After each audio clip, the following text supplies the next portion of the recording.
Hi! Supercalifragilisticexpialidocious day, everyone! Now, we'll be tackling about contractions. What are contractions? Contractions is a word made by shortening and combining two words.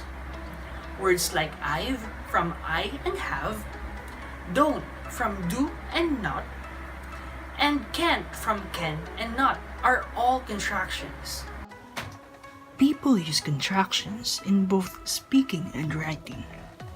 They are so common that movies and books often try to make characters seem old-fashioned or strange by having them never use contractions. This is a little silly because English speakers have been using contractions for centuries. Although not always the same ones we use today. In this video, you will learn everything about contractions, from its purpose, from the types of contractions, and how you will use it. So now, let's proceed to recognizing the purpose of contractions. 1. Understanding when it is appropriate to use contractions. If you are writing something where you are talking directly to your reader, you may use contractions.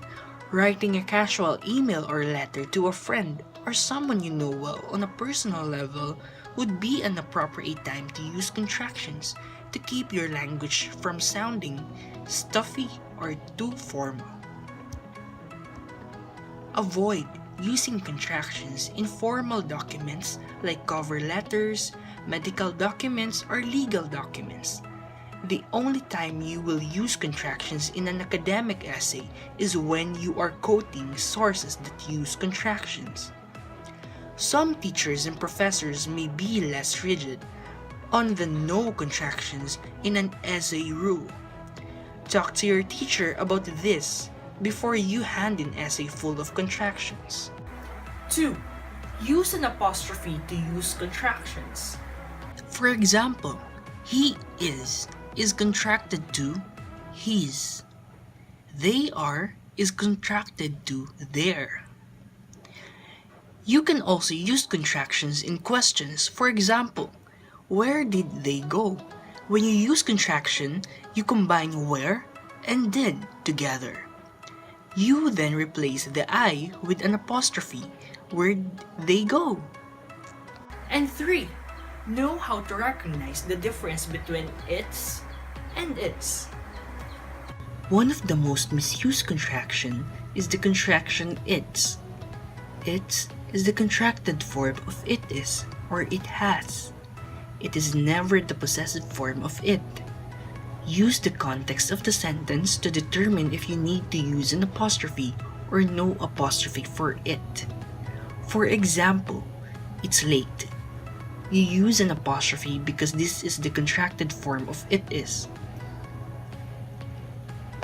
But a sentence like, the cat licked its tongue does not require an apostrophe for its because the its is possessive in the sentence. It refers to the cat and is possessive, so it does not require an apostrophe. The cat licked its tongue would mean the cat licked its tongue or the cat licked its tongue, and this is clearly incorrect. The next one is understanding the different types of contractions. 1. Familiarize yourself with positive contractions. Positive contractions are used often in common speech and in casual writing.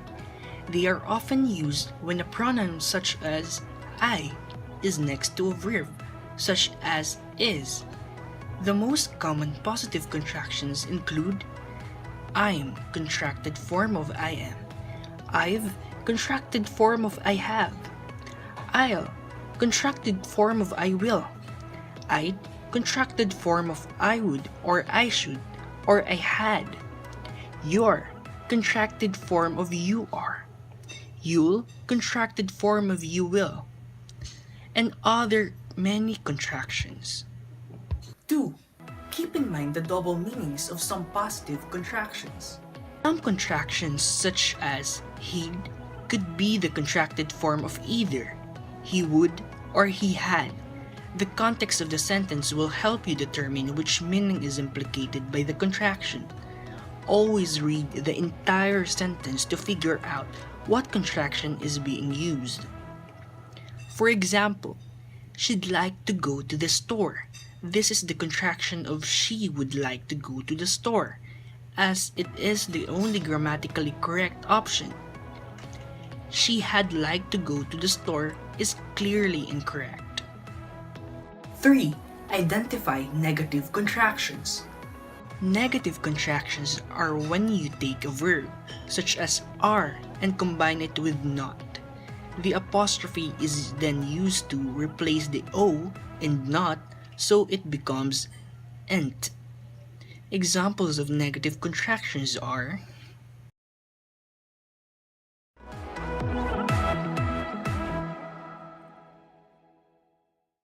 And the last one, using contractions in a sentence or in a paragraph. 1. Using a contractions in a sentence. choose 1 to 2 sentences from a book or a piece of writing that do not contain contractions. Adjust the sentences so they have properly contracted words. For example, I am going to the store to buy some eggs. We are having omelets for breakfast. If you adjust the sentences to have contractions, I'm going to the store to buy some eggs. We're having omelets for breakfast. 2. Use contractions in a paragraph. Amp up your ability to use contractions correctly by making a list of things you are going to do during your day. Use I or he or she to describe each action you are going to do today. Don't use any contractions in your paragraph about your day. Then, read it over and adjust it so it has contractions. For example, I am going to wake up and brush my teeth. Then, I will get dressed and curl my hair. My mom is not going to be happy because I am late for the bus. She will tell me not to eat breakfast and to run for the bus instead. If you adjust this paragraph so it has contractions, I'm going to wake up and brush my teeth. Then, I'll get dressed and curl my hair. My mom isn't going to be happy because I'm late for the bus. She'll tell me not to eat breakfast and to run for the bus instead. I hope you learned a lot from this video. And that's all for today. Bye!